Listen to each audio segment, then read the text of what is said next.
Magandang gabi po sa inyong lahat mga kapatid. At alam ko po na ang bawat isa ay nagbigay po ng ating oras at panahon sa pag-aaral po ng salita ng Diyos. Lagi ko nga pong sinasabi po sa inyo na sana po ay huwag natin pong kasasawaan at huwag po nating katatamaran yung ginagawa po nating ito na pagsubaybay at pakikinig ng salita ng Panginoon. Kaya alam ko po na ang iba sa atin ay excited po sapagkat ang ating pong sinisiris ngayon, mga kapatid, yung turning back to our original design. Na ang nais ng Panginoon ay ibalik tayo sa original na disenyo. At mangyayari lang po yan, mga kapatid, kung tayo po ay maipapanganak na muli sa Espiritu. Hindi po imposibleng maibalik po tayo unti-unti, proseso nga lang po, mga kapatid, sa original design hanggang po sa tayo makarating isang araw sa Panginoon. Gagawin niya po yung tinatawag na glory and to glorification, mga kapatid. At kapag po tayo nakabalik na sa ating original design, hindi man tayo na perfect, mga kapatid, pero nandun naman po yung katuwidan ng ating pamumuhay, ay makakabalik din po tayo. Sapagkat kapag nakabalik po yung original design, makakabalik din po tayo sa Panginoon.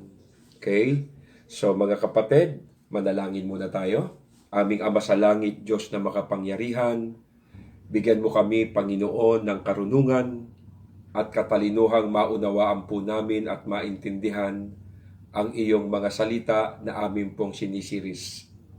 Salamat, Lord, sapagkat binibigyan mo kami ng mga information, binibigyan mo po kami ng mga kaalaman, Panginoon, tungkol po sa iyong mga salita, sapagkat ito po yung nagbibigay sa amin ng buhay. Salamat, Panginoon. Samahan kami ng banal mong Espiritu. Buksan mo ang aming pangunawa upang maintindihan namin ang iyong kalooban. Sa pangalan ng aming Panginoong Jesucristo, ito po ang aming hiling at dalangin.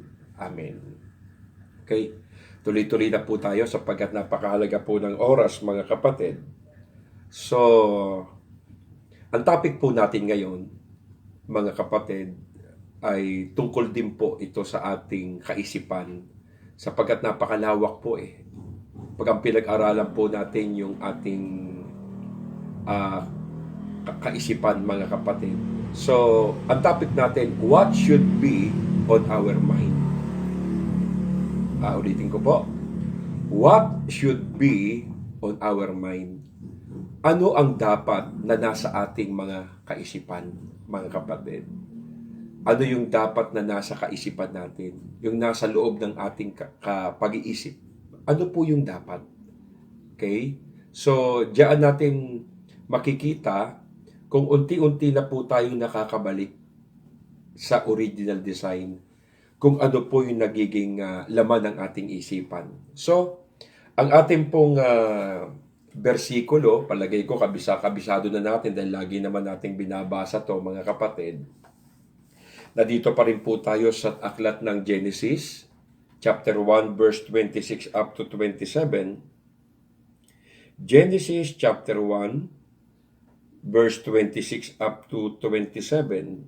Pagkatapos sinabi ng Diyos, ngayon, likhain natin ang tao ayon sa ating larawan, ayon sa ating wangis. Sila ang mamamahala sa mga isda, sa mga ibon, sa himpapawid at sa lahat ng hayop, maging maamo o mailap, malaki o maliit. 27. Nilalang nga ng Diyos ang tao ayon sa kanyang larawan. Sila'y kanyang nilalang na isang lalaki at isang babae. So, Genesis 1:26 to 27 po yung ating binasa, mga kapatid. Tuloy po tayo sa ating pinag-aaralan. What should be on our mind? Ano yung dapat na nasa isipan natin, mga kapatid. Alam nyo, meron tayong tinatawag na mental capability or attributes, mga kapatid. Mental attributes. Yung kakayahan at katangian ng mga kaisipan, ng ating kaisipan, yung katangian po, mga kapatid, at yung kakayahan. Alam nyo, may kakayahan po ang ating isip eh. May katangian po yan. Dahil ang Panginoong Diyos ay mayroon pong isipan. Okay? So, mayroong katalinuhan ng Panginoon, mga kapatid. At alam nyo, yun yung isa sa mga katangiang ibinigay ng Diyos sa atin. Ang tao mayroong isipan. Ang tao ay mayroong mental capability. Why? Because He is the image and likeness of God. Sapagkat tayo po yung larawan eh. At saka wangis ng Panginoon. So isa sa pinakamahalagang ipinagkaloob sa atin ng Panginoon na galing po sa Kanya, isa sa mga attributes niya, mga kapatid, at yung po ang naging attributes natin, yung pong imahe na yon, yung pong image of God na yon, yung ating katalinuhan. Yung pong ibinigay ng Panginoon. Pero alam nyo ba, sabi ng Jude chapter 1 verse 10, the book of Jude 1:10, ngunit nilalait ng mga taong ito ang hindi nila nalalaman. At ang mga bagay na likas nilang nalalaman, tulad ng mga hayop, ay ginagamit nila sa kanilang ikapapahamak. Tingnan niyo ito, mga kapatid. Yung kanilang kaalaman, kaisipan, ay ginagamit nila na parang hayop. At ang nagiging resulta ay ikapapahamak. Yung kaisipan, mga kapatid, okay. Meron po siyang tinutukoy na mga tao na ang ugali at kung mag-isip po ay parang hayop, mga kapatid. At gusto kong pansinin natin dito, hindi yung mga taong ito, kundi yung pagkakadescribe ng Panginoon sa hayop eh. Alam nyo, ano raw ang hayop? They are unreasoning. Hindi makatao. Ang hayop kasi hindi makatao yan eh. Hindi makatuwiran. Sapagkat sila po ay merong instinct, mga kapatid. Instinct. At sadly, may mga tao na unreasoning. Ano yun? Sabi ng Lord, they are unreasoning animals. Itong mga taong ito, kapag nag-isip, parang hayop. Kaya ang hayop, without reason eh. At kung ano man meron sila, they do it by instinct. Kung ano man meron po ang hayop, meron po silang naturalesa, mga kapatid. Ang hayop, walang intelligence. Anong meron sila? Instinct. Pero wala po silang intelligence. Kaya kung ang tao puro lang instinct ang sinusunod, mga kapatid, hindi niya sinusunod po ang image of God. Kasi ang tao, nakadepende lang sa kanyang sarili. Ganito ako eh. Ganito lang talaga ako eh. So, kung pagkatao mo lang ang iyong iisipin, mga kapatid, wala tayong pinagkaiba sa hayop na yun ang instinct. Dapat, umiiral po yung image of God sa atin eh. Yung imahe at yung wangis ng Diyos, yung larawan at wangis ng Diyos. So, pag may mga taong ang pinaiiral ay instinct, yung pagkatao niya, hindi yung image of God na nasa kanya, wala pong pinagkaiba sa hayop, sabi ng Bible. Na kung anong nararamdaman ng hayop, yun po ang gagawin niya. Kung anong maisip ng hayop, yun din po ang gagawin niya. Kaya nga mga kapatid, kung ang pagpaiiralim po ng tao yung instinct bilang tao, ano man yung maisip niya, gagawin niya yun. Ano man yung gusto niya sasabihin niya. Kasi instinct ng tao yun eh. Kaya lang, hindi lang tayo basta tao eh. Tayo po ay supernatural. Bakit supernatural? Sapagkat nasa atin po yung image of God. At tingnan nyo, ang isang tao na nabubuhay sa instinct, mga kapatid, hindi niya pinag-iisipan. yung kanyang gagawin, yung kanyang sasabihin. Kasi nga ang hayop ganun eh. Wala silang intelligence. Hindi nila pwedeng gamitin ng hayop ang kanilang isip. Kasi ang instinct nila, kung ano gusto nila, gagawin nila. Okay? Kaya nga meron silang instinct. Yung iba, iniisip, Pastor Boy, bakit yung aso ko? Bakit yung unggoy? O yung iba't ibang klaseng hayop napapasunod? Kasi nga, tinrain, tinuruan, mga kapatid. Kasi ang hayop naman, pwede mong turuan yan. Meron din naman po yung instinct na matuto. But they do it instinct. Pero nandun pa rin sa kanila yung pagiging natural nila bilang hayop. Kaya ibang-iba po ang tao eh. Ang tao ay rational creation o rational creature ng Panginoon. Ano yung rational? Makatwirang nilikha ng Diyos. Ang tao, mga kapatid. Ang tao mayroong mental capability, mayroon tayong isipan, mga kapatid. Kaya kung may katabi ka dyan, sabihin mo naman sa katabi mo, esep-esep din pag may time. Di po ba? Okay. Iba yung utak sa isip. Okay? Tignan ha. Pwedeng may utak ang tao, pero walang isip. Isipin nyo. Pwedeng may utak ang tao, pero walang isip. Of course, ginagamit ang utak sa pag-iisip. Di ka nga pwedeng mag-isip na wala kang utak. Pero minsan, may utak ang tao na ayaw mag-isip, mga kapatid. Kaya may utak pag ibinenta, naku, napakamahal. Bakit? Unused. Hindi nagamit eh, mga kapatid. Kaya, yung utak po, ginagamit yan sa pag-iisip. Kung paano ang hayop ay may utak na wala naman talagang isip, instinct nga lang nila ang meron sila, kaya pwedeng may utak na walang isip din eh. Katulad yung Jude 1:10, yung iniisip nila, hindi nila nalalaman, mga kapatid. Okay? Pero siyempre, ang tao, dinisign na may utak at may isip pa. Kaya, kung may katabi ka dyan, pakisabi mo sa katabi mo, congratulations, may utak ka na, may isip ka pa. Hindi nga lang halata kung minsan. So, yan ang reality.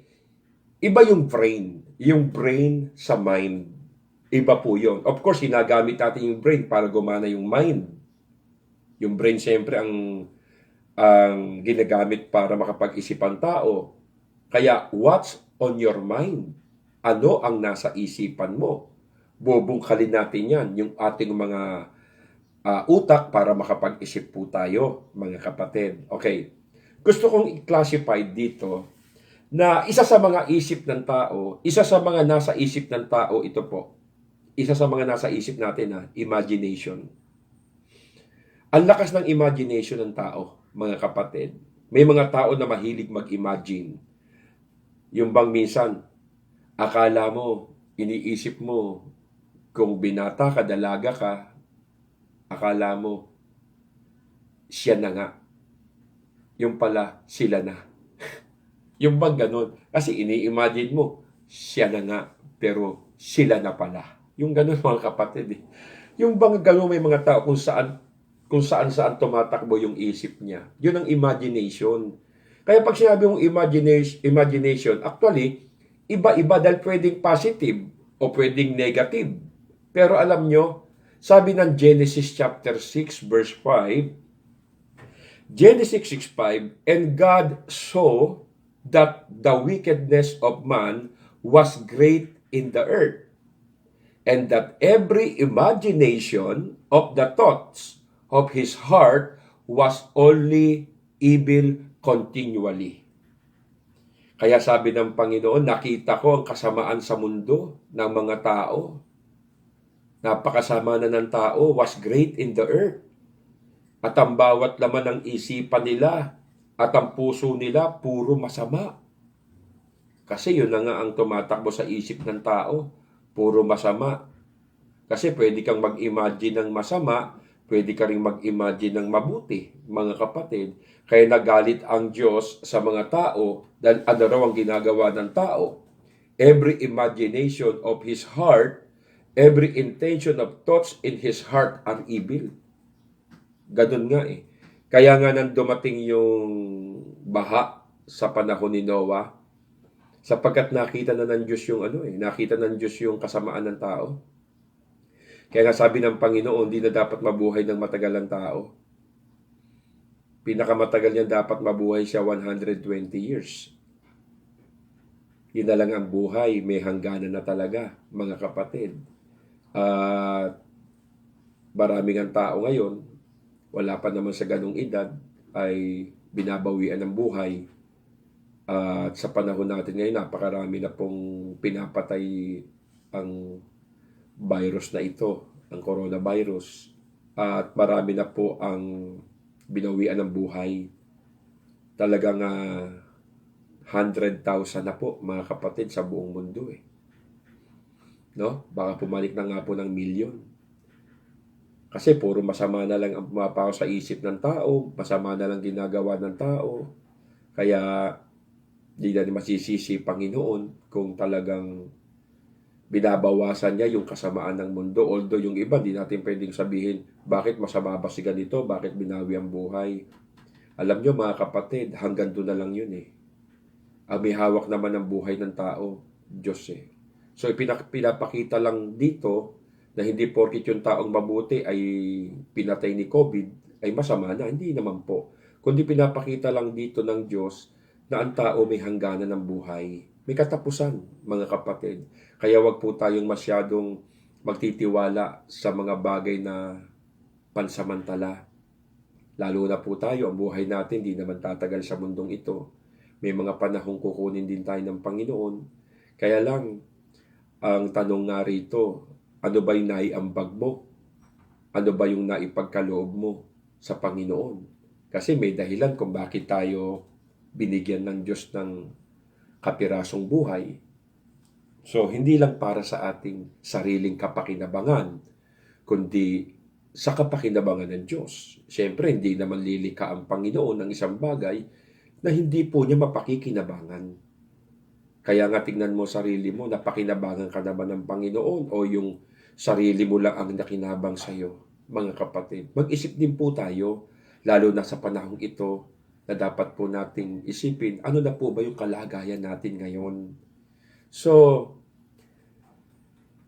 yung imagination, mga kapatid, pwede tayo nag-i-imagine ng masama, nag-i-imagine ng mabuti. Pero yung mga negative imagination natin, yung mga worries, o kaya yung mga anxieties, yung mga pag-aalala, yung katakutan sa buhay, siyempre, yung mga good naman, yung mga wishes natin, ini-imagine natin yung mga wish natin sa buhay. These are our imagination. Karaniwan talaga nang ini-imagine natin yung gusto nating mangyari sa buhay natin, mga kapatid. Sa hinaharap, doon tayo nag-iisip doon sa future natin Lagi nating iniisip yon.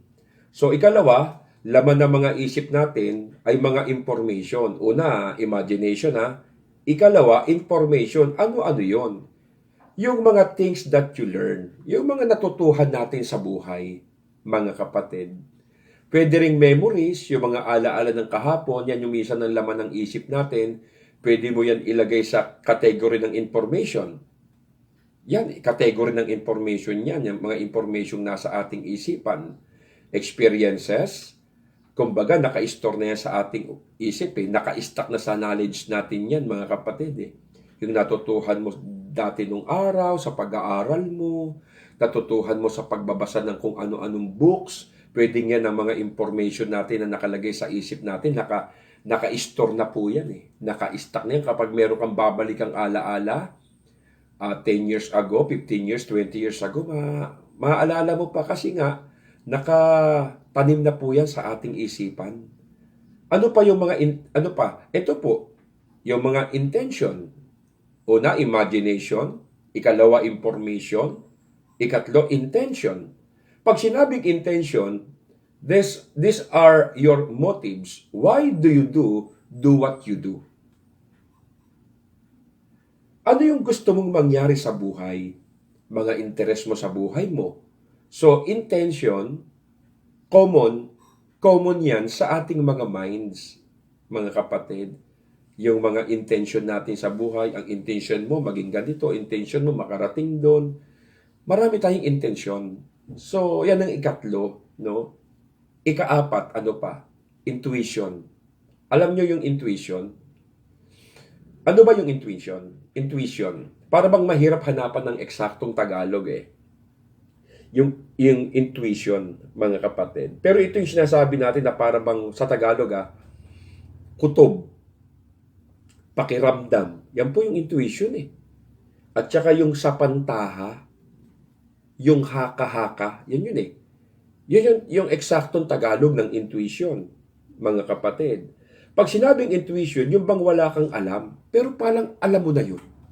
Kasi kutob mo yun eh, mga kapatid eh.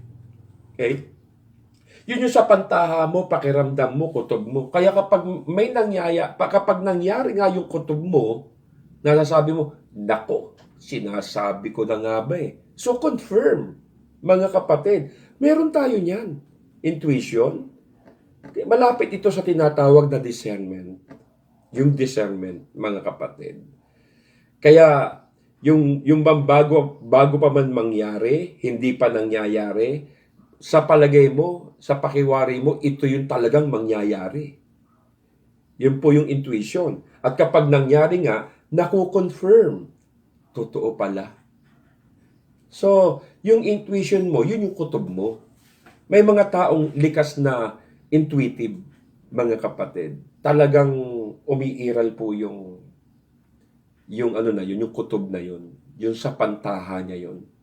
Yun po yung nasa isip ng tao, mga kapatid. Sana natatandaan nyo, no? May mga tao na mas scientific. Ang tingin sa buhay, yung bang masyadong practical. May mga taong ganyan eh. Yung bang practical ang buhay, mga kapatid. Okay, iba-iba ang laman ng ating mga isipan. Kaya ang ating topic, alam nyo, what should be on your mind? Ano ba ang dapat maging laman ng ating mga isipan, mga kapatid? Kaya sa mensahe natin ngayon, gusto kong i-emphasize yung mental eh. Bigyan ko ng diin yung ating mental. Kasi nabubuhay tayo sa mundong ito, saan natin ginagamit yung ating kaisipan? Mahalaga po kasi kaisipan eh. Kaya kesa post ka ng post sa FB ng what's on your mind. May mga ganyan eh. Post ng what's on your mind. Tapos hashtag ka ng hashtag na feeling in love, feeling sad, feeling happy, kung ano-ano yung mga pilangera dyan. Pilingera, mga kapatid.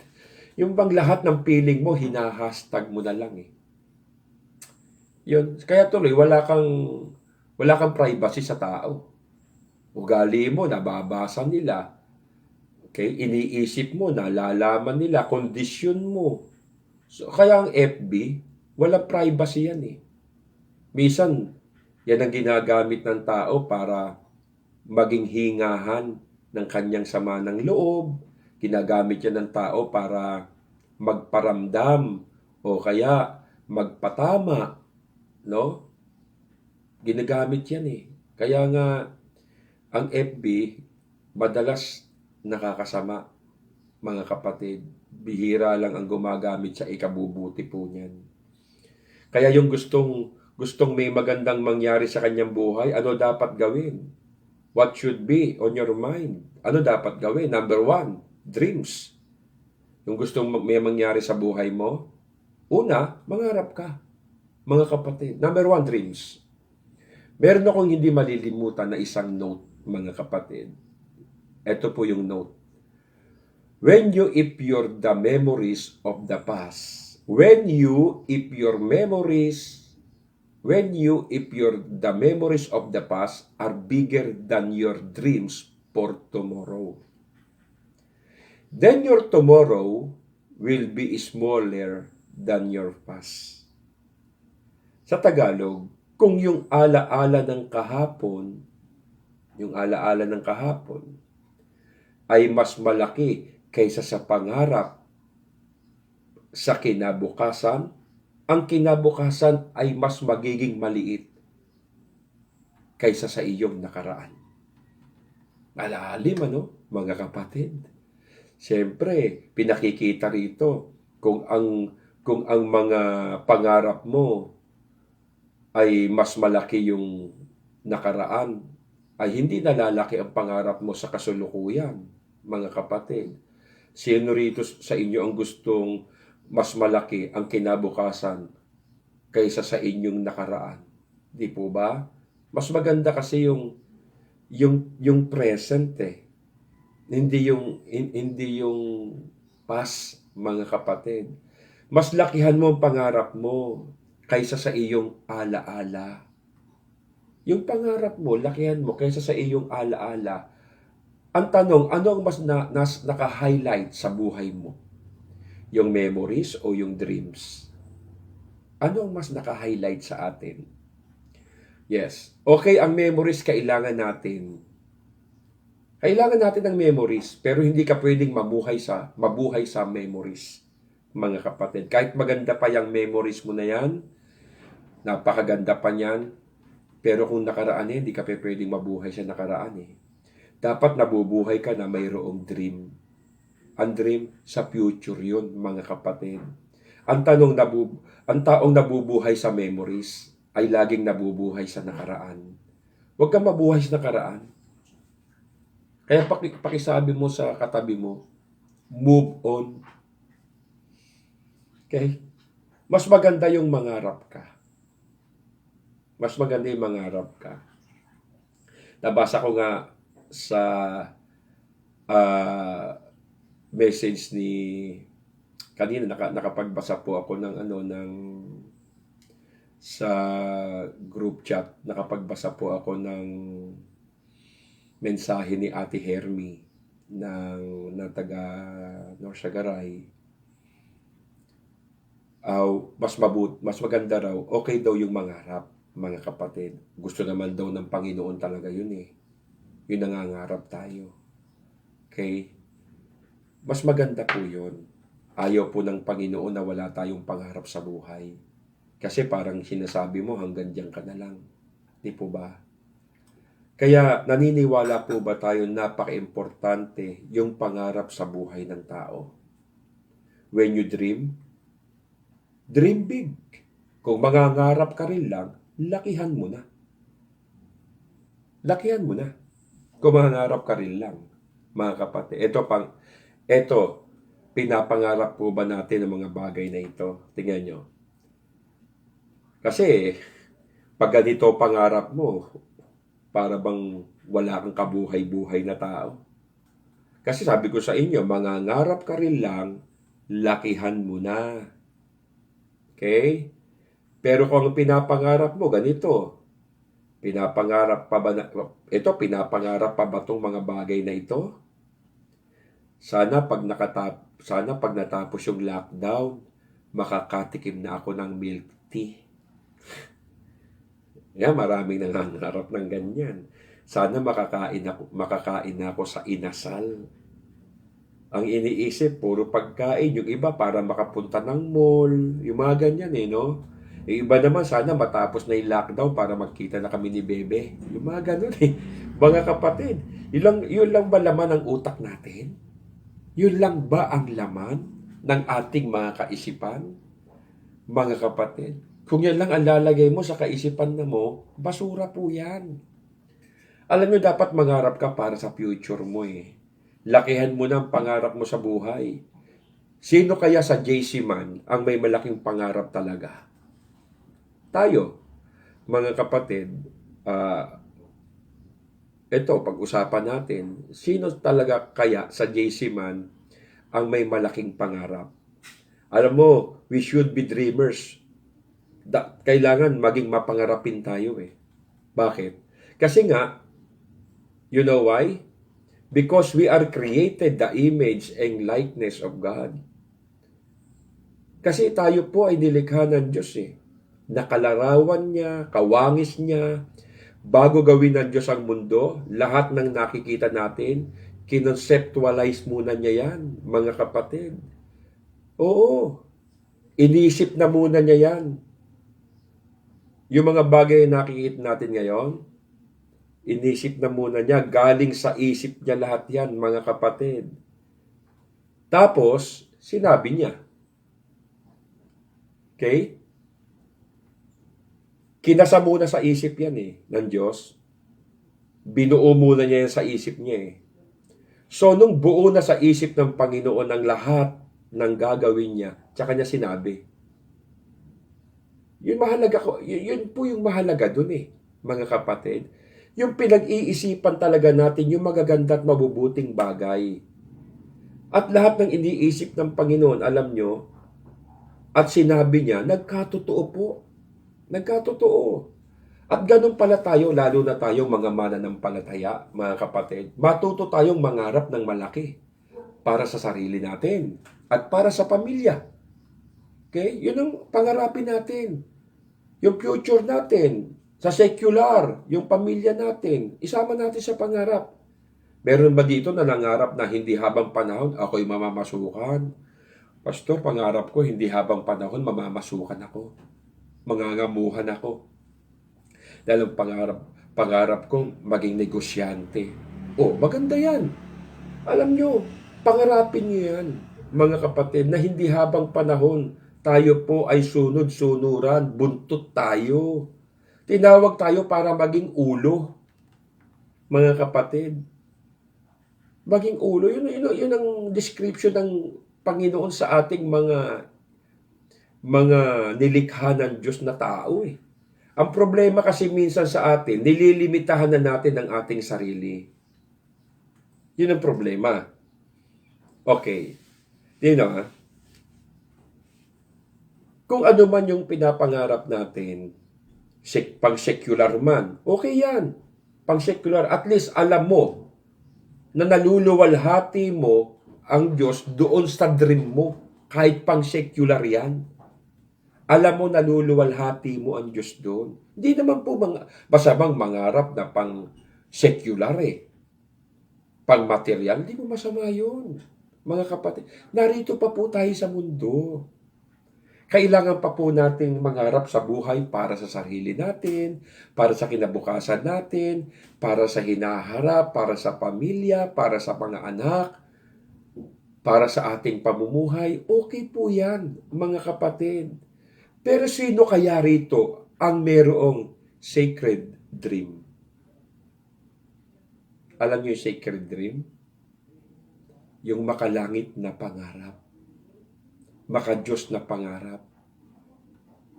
Sabi ko nga sa inyo, yung mangarap tayo sa secular, mabuti yun.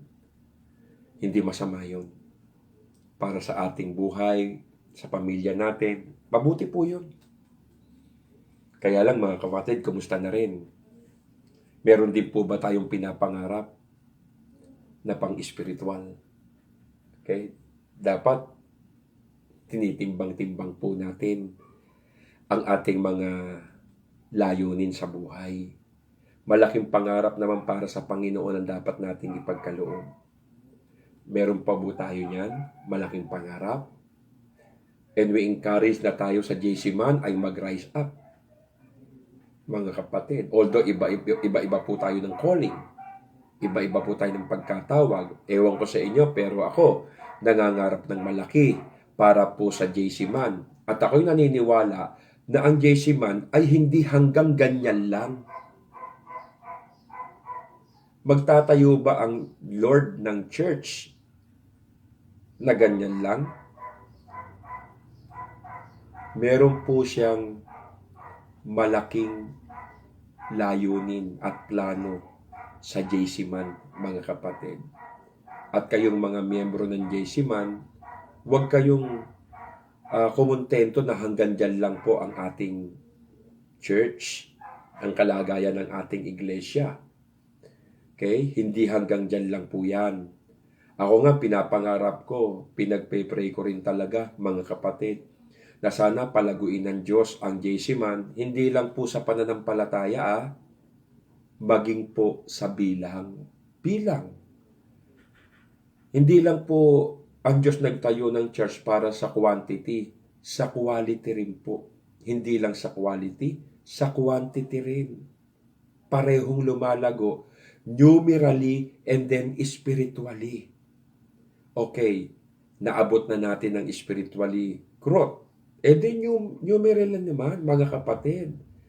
Ang Sapang Bulak, tignan ninyo ha, mga taga Sapang Bulak.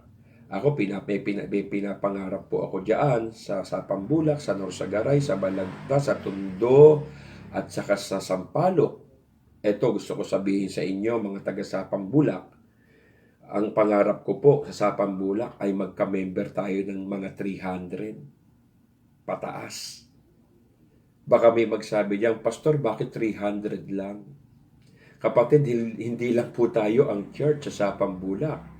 Hindi naman tayo selfish. Okay? So, hindi lang naman tayo ang gagamitin ng Diyos eh. Marami pong gagamitin ng Panginoon. Okay? Kaya po sa Pambulak, ang pangarap ko diyan, pinagpe-pray ko, kahit mga hanggang 300 na miyembro po, mga kapatid. So, sa Garay, alam nyo, ang pangarap ko diyan at pinagpe-pray ko, magka-member tayo ng 500.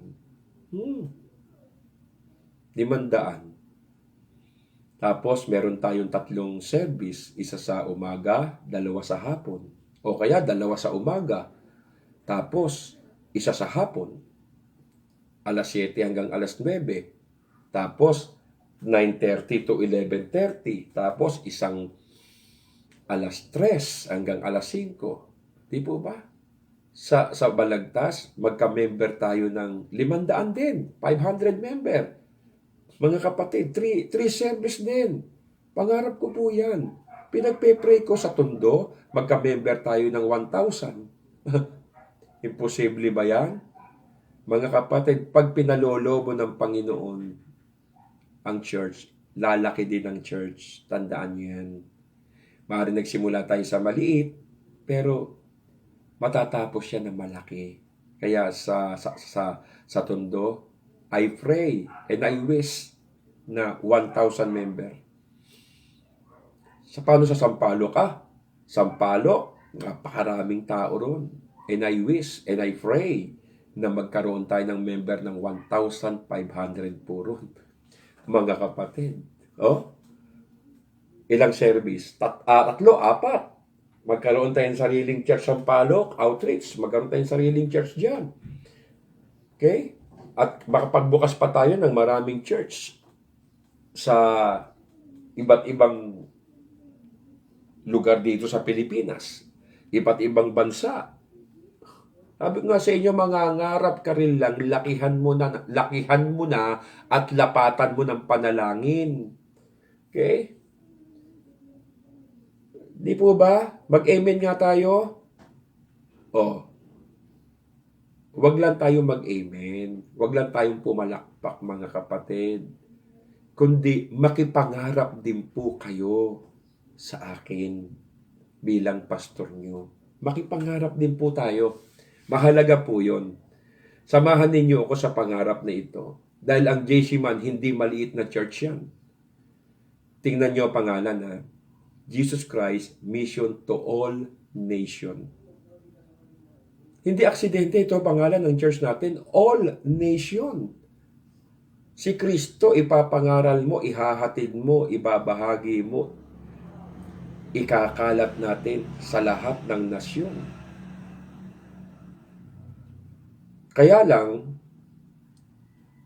sad to say, sa iba, sabi ng utak ng iba, malabo yan, pastor. Tingnan nyo. Sasabihin ng utak nila, malabo yan. Sino kaya ang magsasabi niyan, mga kapatid? Malabo ba talaga? Meron bang malabo sa Diyos? Meron bang imposible? Okay? Meron bang hindi magagawa ang Panginoon? Pag sinabi mong malabo yan, nilimitahan mo ang Diyos. Di ka naniniwala sa Kanya. Sino kaya rito magsasabi? Sa Sapang Bulak, halimbawa, Sapang Bulak, okay? Sino sa inyo makapagsasabi? Pastor Boy, sa 300 na member ng church, yung 30 doon akin. Ibig sabihin, dala ko po yung 30. Meron kayo makapagsasabi sa Sapang Bulak na ganyan? Na mga worker natin, na mga leader natin. Pastor, 300 member, 30, sagot ko ron. Meron kayang malakas ang loob na magsabi ng ganyan? Sa Garay, Pastor, 500 ang member natin doon. Yung 50 ron akin. Meron kaya sa sa Garay?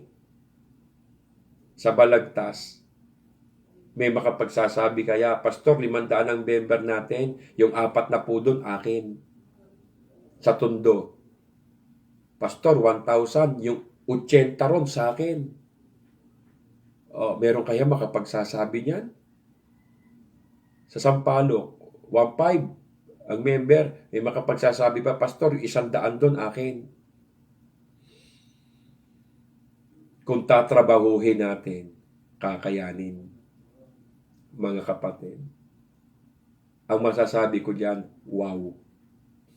Alam nyo, napakaganda sapagkat napakataas ng pangarap na yan. Mga kapatid, at alam ko kapag nangarap tayo, lalo na yung mga sacred dreams, alam nyo, kung isasagawa lang talaga natin yung pangarap natin, hindi pwedeng pangarap ka lang eh. Kung talagang isasagawa mo, matutupad yan.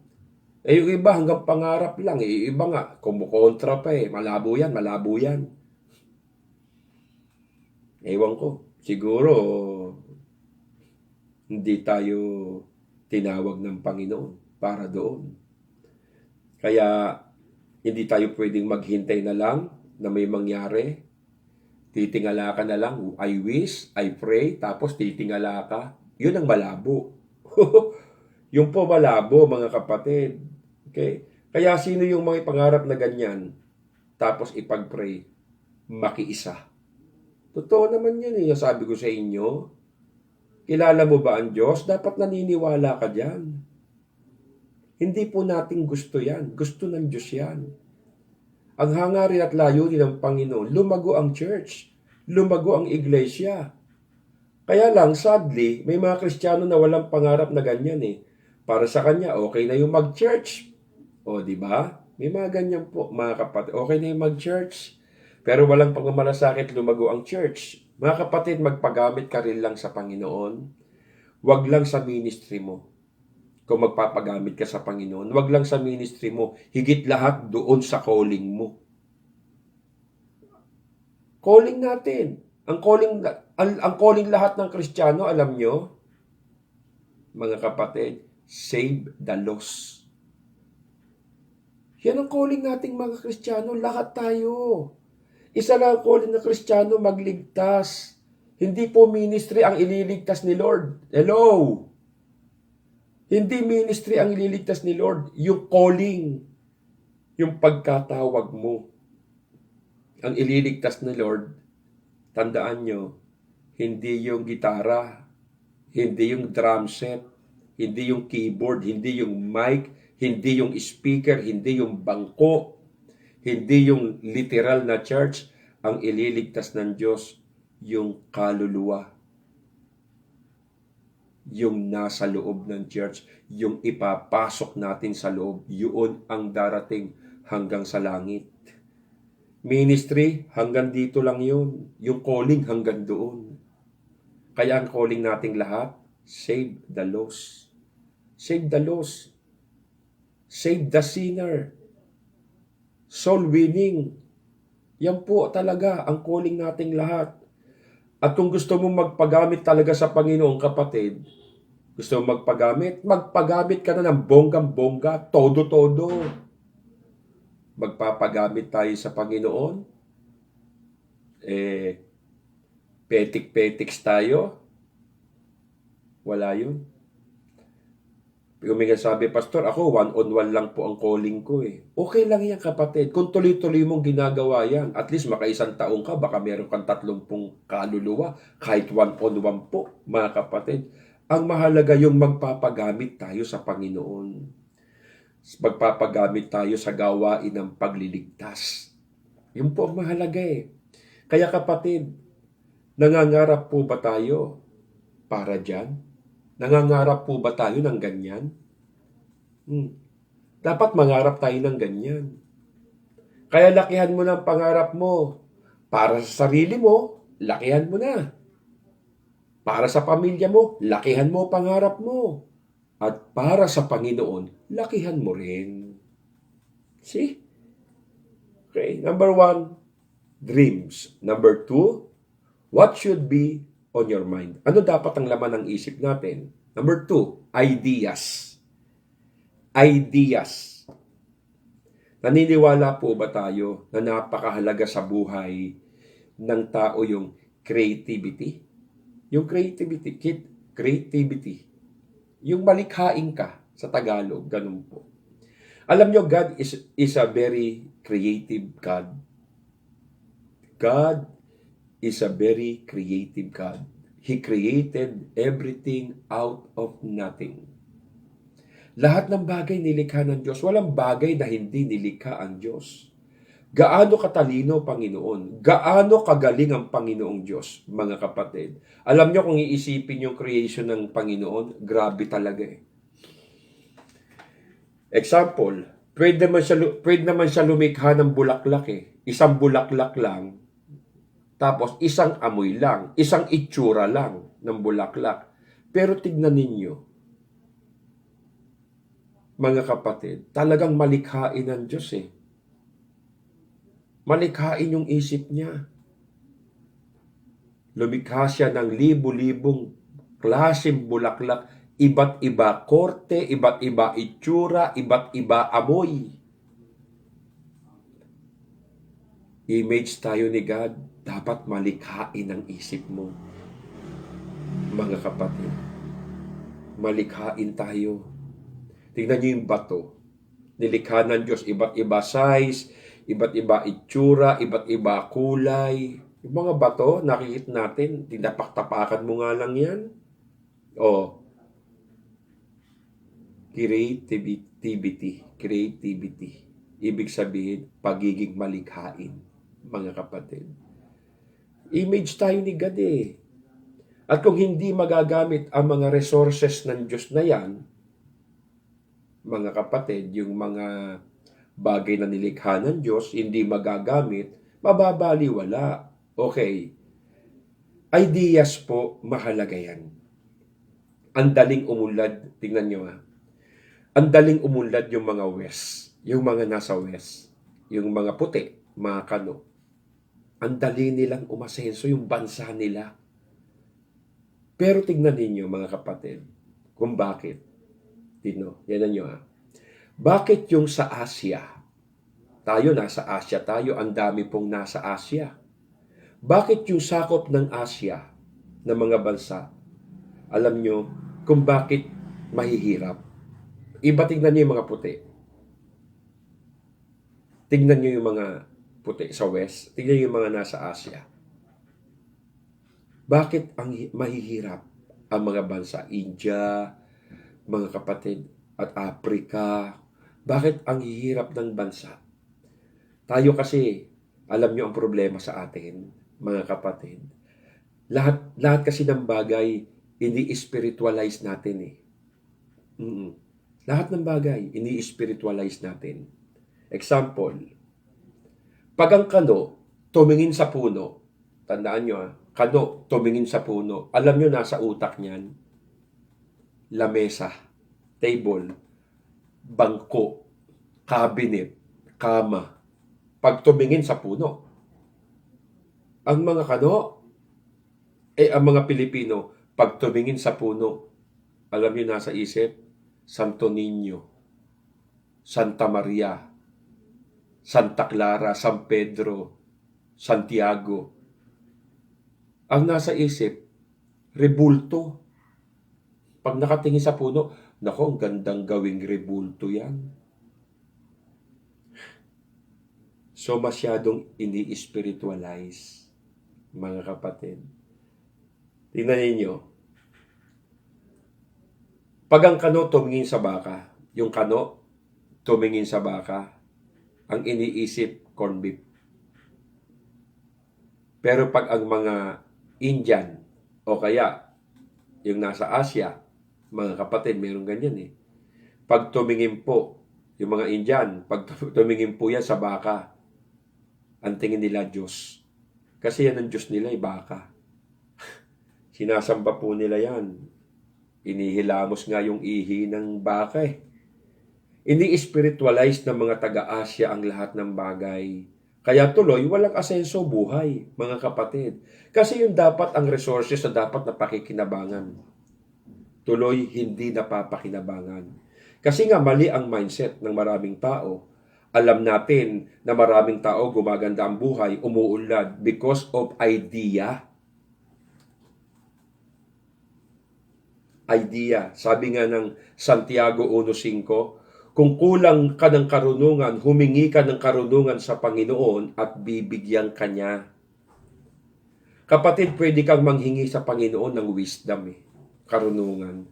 Pwede kang manghingi sa Panginoon ng idea. Kung gagamitin mo sa magandang layunin at kapakinabangan, pwede kang manghingi sa Panginoon. Kesa naka-stuck ka na. Kesa yung utak natin stagnant na, ayaw nang gumalaw, ayaw nang kumilos. Basta tinanggap mo na lang ng hanggang diyan ka na lang. Wala ka nang magagawa sa buhay. Talagang ganito na lang tayo habang buhay. Yung lumaki sa hirap. Tandaan nyo, pag yan ang mindset mo, sinilang kang mahirap, mamamatay kang mahirap. Kasi nasa utak mo eh. Mga kapatid kapag binigyan ka ng Panginoon ng resources, hindi niya ibibigay sa iyo.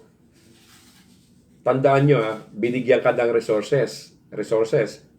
Hindi niya ibibigay sa iyo ng finished product na. Tapos na. Wala ka nang gagawin doon.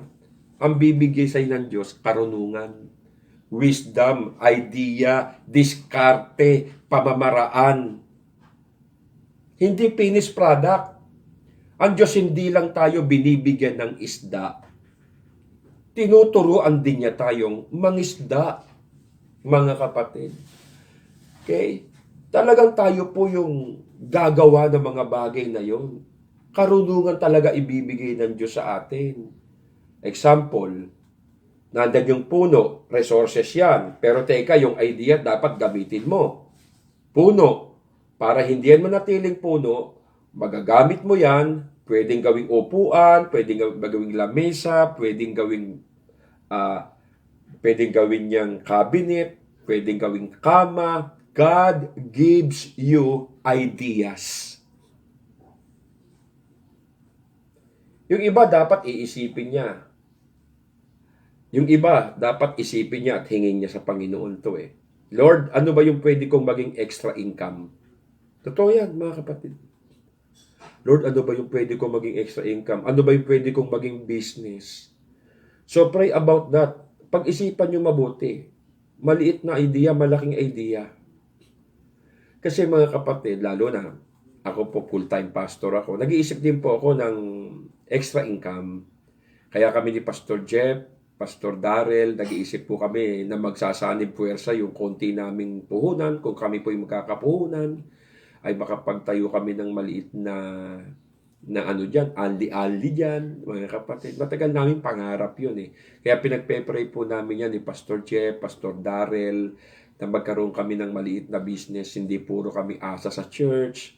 Kasi totoo lang, minsan kapos pa talaga, mga kapatid. Kaya kung kami po hindi didiskarte, hindi gagawa ng paraan, wala kaming idea, so kakapusin din po talaga.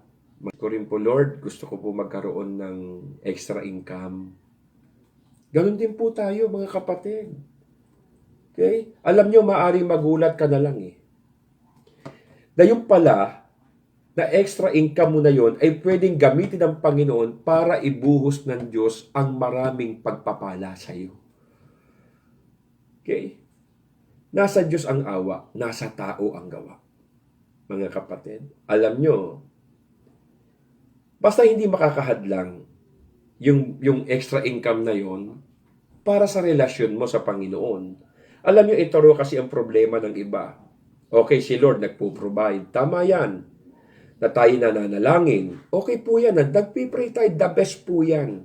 Pero kung puro ka nalang panalangin, lahat ginagawa mo sa buhay, puro ka panalangin, hindi ka dumidiskarte, hindi ka gumagawa ng kaparaanan, wala kang idea, parang may problema tayo sa buhay niyan, mga kapatid. Kailangan din daw talaga yung diskarte system sa buhay. Kailangan maparaan kang tao, yung bang marami kang idea. Yung marami tayong idea, mga kapatid, sa buhay. Punta tayo sa sacred work. Alam nyo, sa sacred work, dapat dumidiskarte tayo. Dapat may idea tayo dyan eh. Yung gawain para sa mga bagay na espiritual. Huwag mong iisipin na ganito na lang talaga ang cell group ko, ganito na lang talaga yung church namin, ganito na lang talaga yung music team, yung women's group, yung men's group, yung cell group. Minsan hindi tayo humihingi sa Panginoon ng idea eh. Hindi tayo humihingi sa Panginoon ng wisdom para yung grupo natin hindi nalalagas, hindi nawawala, hindi nananamlay, hindi nalalanta. Kasi minsan umaasa na lang tayo sa sarili nating kaalaman. Hindi po. Hingi tayo sa Panginoon, mga kapatid. Minsan nga kahit sa ating sariling kaluluwa, hindi tayo nagkakaroon ng idea eh. Ang bilis nating mapigilan, ang bilis nating mahadlangan. Eto, makinig kayo.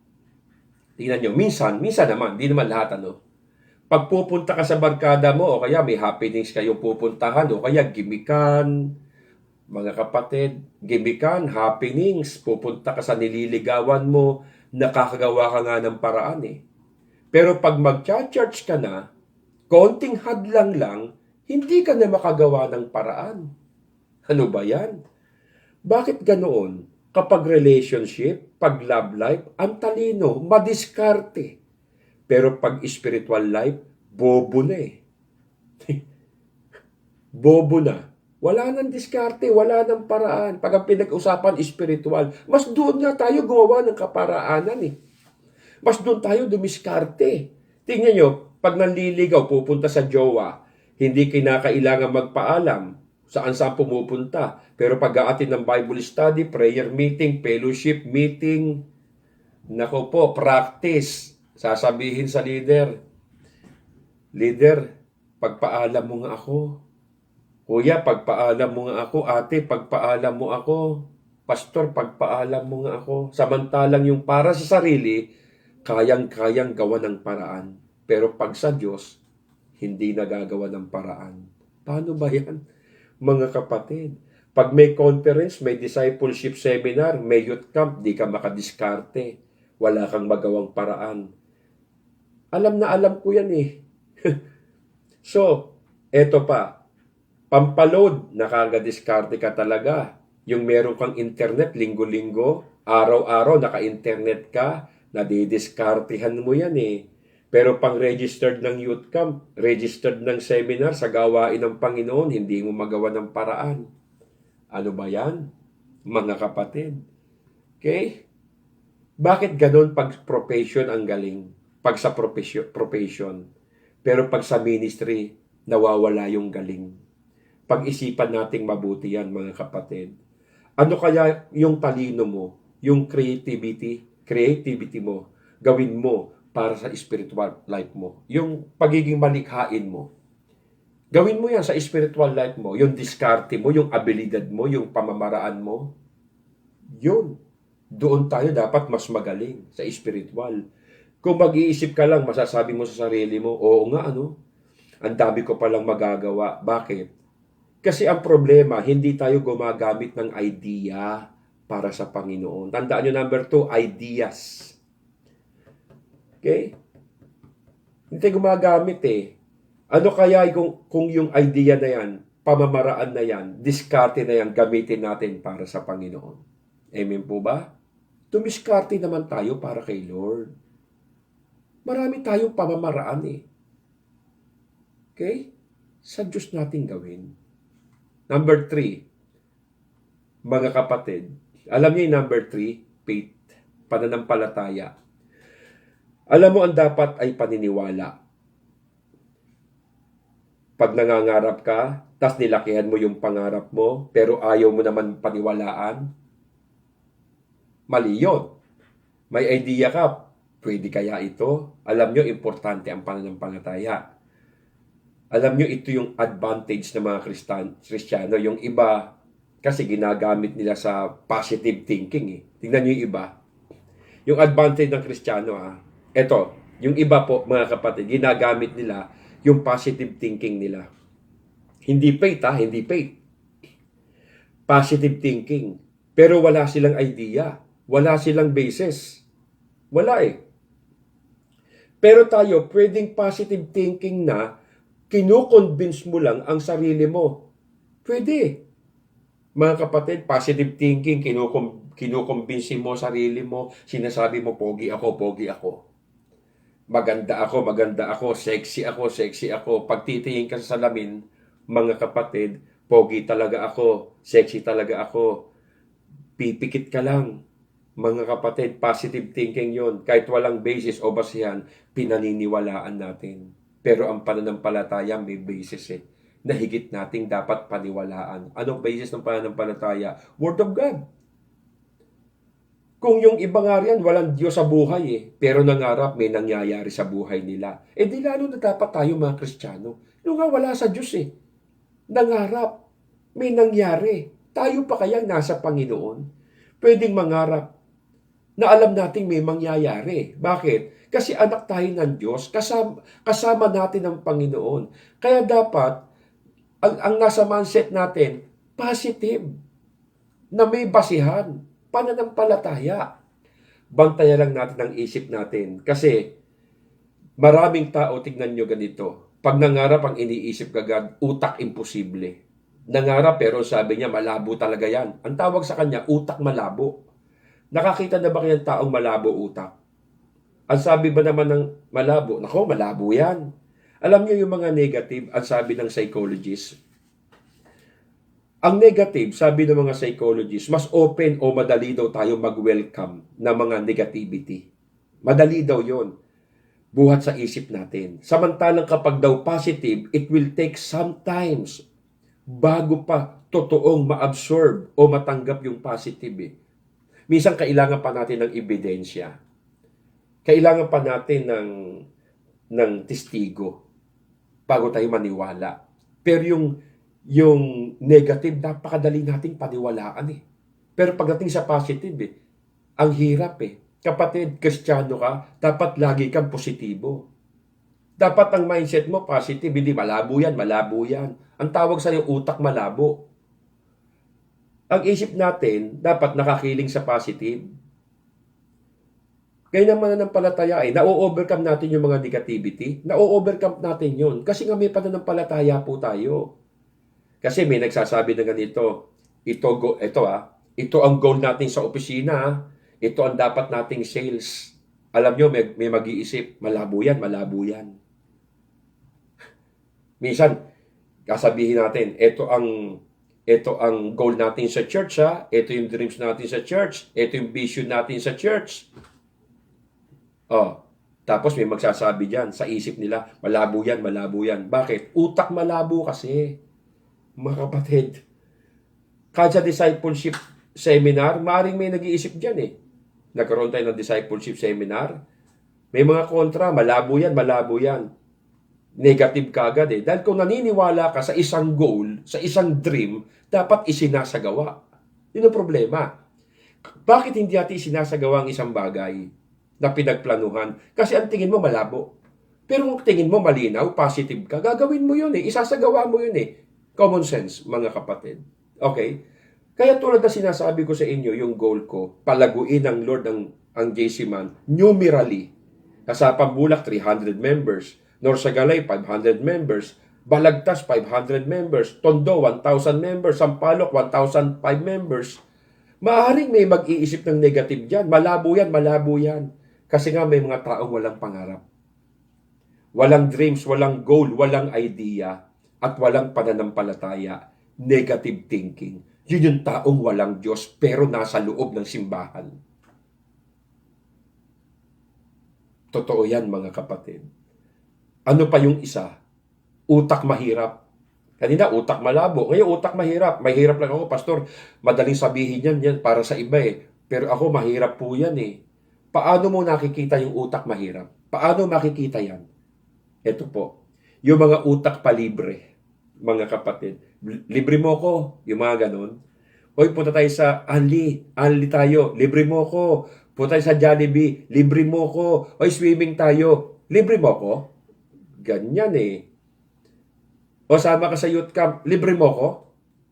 Attend tayo ng seminar, libre mo ko. Puro pa libre. Maraming ganyan eh. Kasabihin mo sa katabi mo, ikaw ba yun? Alam nyo, dapat pangarapin din natin sa buhay natin, balang araw ako yung manlilibre. Yung ba'y imposible? Posible yun. Kasi positive ka eh. Maaaring ngayon wala ka, pero bukas meron ka na. Huwag kang mag-isip na, laging wala, laging wala. Huwag yun. Alam niyo po, ang daming mga kwentos ng mga tao. Ang daming mga kwento sa mga tao na umangat sa buhay, ang gaganda na nangyari sa buhay nila. Pero galing sila sa ibaba. Galing sila sa hirap. Pero kung laging nasa utak natin, malabo ka, utak mahirap ka, utak negatibo ka, walang asenso sa buhay yan. Meron namang iba, utak pagod. Ano yung utak pagod? Nakakita na ba tayo ng Kristiyanong utak pagod? Imbis na sumang-ayon sa isang bagay, ang sasabihin niya, nakakapagod yan. Ang hirap naman yan. Ganun kaagad eh. Ang nasa utak ha, ang hirap naman yan, nakakapagod yan. Alam niyo kung kailan ko madalas marinig yon? Makita yung utak pagod? Pag sinabi ko nga, kapatid, humayo tayo. Alam niyo, utak pagod, nag-iisip na, ang hirap niya, nakakapagod yan. Doon umiiral yung utak pagod. Ito pa iba, meron pa, utak busy. Kapatid, ating ka ng meeting natin ha. Kapatid, atin ka ng Bible study, atin ka ng revival, atin ka ng discipleship seminar. Ay, busy po ako, pastor eh. Yan ang utak busy. Hindi nakaka-ating Bible study, hindi nakaka-ating prayer meeting. Bakit? Busy. Utak busy. Buti nga si Lord, pag nagpe-pray ka, hindi sinasabi ng Lord, wag mo akong kausapin. Busy ako. Ganun ba? Pag kinakausap mo si Lord, sinasabi ba sa ni Lord, busy siya? Hindi. Pero bakit tayo, pag kinakausap tayo ni Lord, busy tayo? Kita mo yan? So, buti hindi ganun si Lord. Dapat meron tayong utak posible. Yun yung pananampalataya. Mabuting binabantayan natin yung ating mga isipan at iniisip. What should be on your mind? Okay? Number 4, last na po tayo, mga kapatid. Action. Madaling mangarap. Madaling magkaroon ng mga ideas. Pero alam nyo, minsan dito nagkakatalo talaga yung sa action eh. Sabi nga ng Kawikaan 14:23, Proverbs 14:23, in all labor, there is profit. But the talk of the lips tendeth only to penury. Sa Tagalog, sa lahat ng pagpapagal at pagsisikap ay may pakinabang, ngunit sa hangin mauuwi ang bawat salita lang. Sa lahat ng pagpapagal at pagsisikap ay may pakinabang, ngunit sa hangin mauuwi ang bawat salita lang. Ang puro gawa ang walang gawa, kahirapan ng buhay yan. Ang mahalaga pala yung action natin. Alam mo, napakahalaga na didisiplina natin didisiplina ng isang tao yung kanyang sarili, na meron siyang ginagawa. Saka alam niya ang kanyang gagawin, mga kapatid. Minsan nababasa natin sa post sa FB, nakalagay doon, ang taas ng pangarap mo. Nakalagay doon sa FB ha. So, minsan nabasa ko to. Ang taas ng pangarap mo. Gusto mo maging ganito, gusto mo maging ganun, gusto mo makarating sa ganito, gusto mo makarating sa ganun, pero magligpit lang ng higaan, hindi mo pa magawa. Saan daw nag-uumpisa ang katuparan ng pangarap? Magligpit ng higaan. Kasi nga hindi natin tinry ng isipan natin for action eh. What should on your mind? Ano dapat maging laman ng ating isipan? Dreams. Sino ang handang mangarap ng malaki? Ideas. Sino rito naghahanap ng mga ideas? Huwag mong tanggapin lang na hindi ka papasa sa in-applyan mo, hindi ka papasa sa exam, hindi ka papasa sa interview. Mga kapatid, nasabihin natin hanggang dito na lang ako. Aba, kung magulang ka naman, yung mga anak mo, sasabihin mo, hindi ko na mapagtatapos yung mga anak kasi mahirap lang kami, walang trabaho, walang pinagkakakitaan. Kapatid, humingi ka sa Panginoon ng idea. Maraming paraan ng Diyos. Faith. Action ang gawin natin. Magkasunod yung faith tsaka action, ano? Bakit? Because faith without action is impossible. But faith without action is possible. Sabi nga ng 1 Samuel 2, 7 to 8. The Lord maketh poor and maketh rich. He bringeth low and lifted up. Maari nyo kaming payamanin o paghirapin. Maari ding ibaba o itaas. Ano raw si Lord? Ang Panginoon pwede raw niyang paghirapin yung tao. Pwede rin niyang payamanin. So, alin dyan ang gusto mo? Pahirapin ka, payamanin ka. Kaya si Lord, sabi niya, pwede niyang payamanin, pahirapin yung tao. Ano gusto mo dyan? Payamanin, pahirapin? Of course, payamanin ka. Kasi hawak niya lahat ng bagay, naniniwala ka doon. Mga kapatid, at pwede niyang itaas yung nasa baba, pwede niyang itaas yung nasa taas, pwede niyang ibaba. Sa verse 8, mapadadakila ninyo kahit ang pinakaaba, mahahango sa kahirapan kahit ang pinakadukha. Maihahanay ninyo sila sa mga maharlika, mabibigyan ng karangalan kahit na ang dustang-dusta. Hawak ninyo ang langit na nilikha at sa inyong nasasalig ang lahat ng inyong gawa. Ibig sabihin, inaangat niya ang mga dukha mula sa alabok. Itinataas niya ang may pangangailangan. Yung nangangailangan, tinataas ng Panginoon. Ang taong mahirap mula sa alabok, pinauupo niya sila kasama ng prinsipe, sabi sa King James Version. Anong ibig sabihin ito mga kapatid? God is a God of promotion. Si Lord talaga nag-aangat sa buhay ng tao. Sabi ng Bible, ang tao mula sa alabok, ang tao galing sa lupa. Pero hindi ka dinesign ng Diyos para maging hampas lupa, para maging manlulupa. Oo, galing ka sa lupa, pero hindi ka dinesign para maging manlulupa o hampas lupa. Alam niyo, matindi ang Panginoon, expert ang Lord sa pag-angat sa buhay. Mula sa alabok, di ba? Tungo, mula sa alabok tayo, tungo sa magandang kalagayan natin bilang mga tao. Kasi nga ang tao nilikha niya na alabok eh. So inangat niya ang mga tao, mga kapatid. Sa ganoon din tayo, mga nasa baba, iaangat din tayo ng Panginoon. Kaya tayo iangat ng Lord. Sino naniniwala sa promotion dito? Para dapat mong maunawaan to. There's a time to position yourself for promotion. I-position mo sarili mo sa Panginoon para iangat ka niya. Yes. Pag dumating ba ang time ng promotion ni Lord, nakahanda ka na ba? Nakaposisyon ka na ba? Sa loob ng church, baka minsan binibigyan ka ng Lord ng posisyon pero ayaw mong isagawa. Yung trabaho mo doon sa posisyon mo, ayaw mong gawin. Paano darating sa iyo promotion? Paano ka iaangat ng Panginoon, mga kapatid? Ngayong pandemic, alam ba natin yung mangyayari bukas? Alam ba natin mangyayari sa makalawa? Uubusin na ba ni pandemic, ni coronavirus ang lahat ng tao sa buong mundo? Magno-normal pa ba ang takbo ng ating bansa? Inisip mo ba yan? That the question is, kung sakaling ito na yung wakas, kung sakaling ito na yung katapusan, yung position mo ba na pinaglagyan sa ng Diyos ay sineryoso mo ba? Yun ang dapat mong balikan sa isipan mo. Iyo ba itong pinag-ukulan ng halaga, yung posisyon pinaglagyan sa ng Diyos? Nagpagamit ka ba talaga ng totoo? Sa posisyon pinaglagyan sa ng Panginoon? Kung gayon, iaangat ka niya sa rapture, sa future. Pero ang masakit kung pinaglaruan mo lang, yung pinaglagyan ng Panginoon sa iyo, ng Lord sa loob ng church, pinaglaruan mo lang.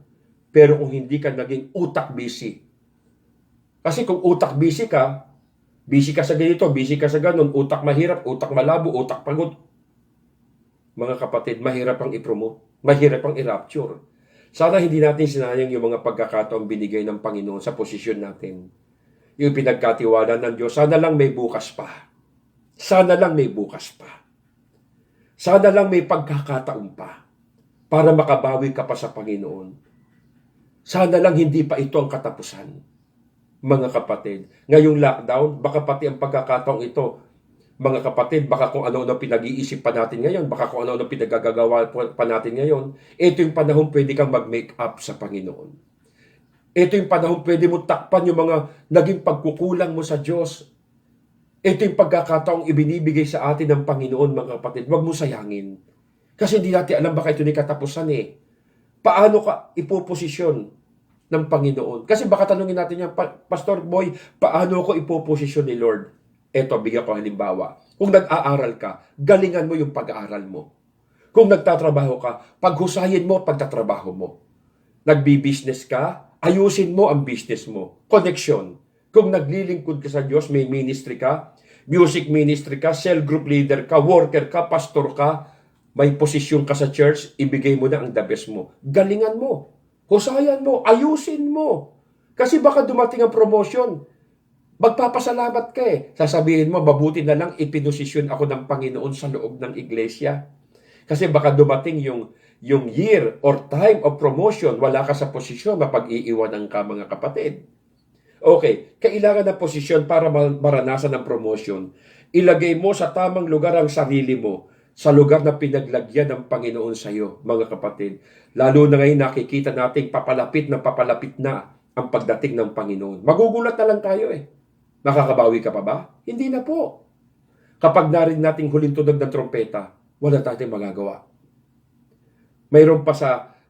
Kung meron ba sa inyong naniniwala na iangat ang Panginoon ang buhay niya? Sino naniniwala? Pati pamilya mo, iangat ng Panginoon. Yung ministry mo, iangat ng Panginoon. Alam nyo, dapat lang sumabay tayo sa ginagawa ng Panginoon eh. Kaya pwede mo sabihin, Lord, binigyan mo ko ng ability, ministry, position. Kung wala ka pa na position, ministry, ability, bibigyan mo ko, Lord, sasabay ako sa iyo. Ganon. Kaya sa sandaling ito, ano yung big dream natin na nilalagay ng Diyos sa puso natin para sa sarili mo, sa pamilya mo, at para sa spiritual mo? Ano yung nilalagay ng Panginoon? At kung ang dream ay para sa sarili mo lang, para sa iyo lang, yan ang napakalaking kakulangan sa buhay. Kaya alam nyo, dapat isinasama natin sa dream po natin yung relasyon natin sa Panginoon. Sama mo sa dream mo yun. Sa pangarap mo. Yung paglilingkod mo sa Panginoon. Sama mo sa pangarap mo yun. Yan ang pinakamalaking pangarap sa buhay. At kung nangangarap ka mga kapatid, ipag-pray mo kay Lord. Lord, bigyan mo ko ng negosyo. Lord, bigyan mo ko ng trabaho nang hindi makahadlang sa paglilingkod ko sa iyo at sa pagsunod ko po sa iyo, Panginoon. Kaya mga kapatid, pag-isipan po natin yung mga bagay na yan. Tandaan nyo, kung makamit mo man ang tagumpay ng mundong ito, malasap mo man ang yaman ng mundong ito, kung matatanggap man ang lahat ng minimithi mo sa buhay sa mundong ito, kung yan naman na makahahadlang sa iyo, yan naman na makapaglalayo sa Panginoon, hindi mo kailangan yan kung ang katumbas naman ng lahat ng iyan ay ang walang hanggang pagkawalay mo sa Diyos. Huwag mong ipagpalit ang Panginoon sa anumang kinangatagumpay ng mundong ito, mga kapatid. Kung ang kapalit nito ay ikapapahamak ng kaluluwa mo, ayusin po natin ang mga pangarap natin. Dream, yes. Dapat ang dream hindi lang puro secular. Dapat ang dream ay sacred din. Mga kapatid, ano yung mga ideas na nilalagay ng Diyos sa isip mo para sa ministry mo, para lumago ang ministry ipinagkatiwala ng Diyos sa iyo? Ano yung nilalagay ng Diyos sa iyo? Ipag-pray mo yan. Mga kapatid, hindi mo tatanggapin lang na hanggang dito lang ako. Ipag-pray mo, lumago ka. Bigyan mo ko ng wisdom para sa mga ideas. Wisdom na makapag-aral ako, hindi lang business ko, hindi lang para sa secular ko. Dapat higit sa lahat, wisdom yung para sa calling ko. Wisdom na para sa ministry ko. Wisdom na para sa relasyon ko sa iyo, Panginoon. Kaya mga kapatid, yan po yung ating dapat pangarapin sa buhay. So, naintindihan natin ang mensahe ng Panginoon. Gusto tayong ibalik ng Lord sa original design. Pero ayusin natin ang ating isipan. Huwag sa nakaraan, kundi sa hinaharap at sa darating na kinabukasan. Ngayon, abalahin natin ang isip natin sa mga bagay na kapakipakinabang, mga kapatid. Hindi lang sa mga bagay na espiritual, sa mga bagay na makapagpapabigay sa atin ng encouragement, makapagbibigay sa atin ng hamon sa buhay. Bawian natin ng Diyos sa ating mga naging pagkukulang sa Kanya. Mga kapatid, salamat po. Sana itong ating narinig ngayon, gabi ay nakapagbigay po sa atin ng hamon at encouragement, mga kapatid. Pagpalain kayo ng Panginoon. Sana po ang mensaheng ating narinig ay hindi lang narinig, kundi pag-isipan po natin. Pagbulay-bulayan po natin ang lahat ng ito, sapagkat ito ay galing sa Panginoon. Nais ko kayong panalangin. Pagpalain mo, Panginoon, mga nakinig ngayong gabi. Bless mo buhay nila, ingatan mo sila. At yung mga napag-aralan namin ngayon, ilagay mo sa kanilang puso at isipan upang maibalik unti-unti ang original design mo sa bawat buhay namin. Salamat, Lord, sa pagkakataong ibinigay mo sa amin. Kauuhawan namin lagi ang pakikinig ng iyong salita. We thank you for everything. We glorify your name. Ingatan mo mga kapatid ko sa kanilang mga tahanan. Patnubahay at pagpalain mo sila sa pangalan ni Jesus. Magandang gabi po sa inyong lahat. See you on Sunday. God bless.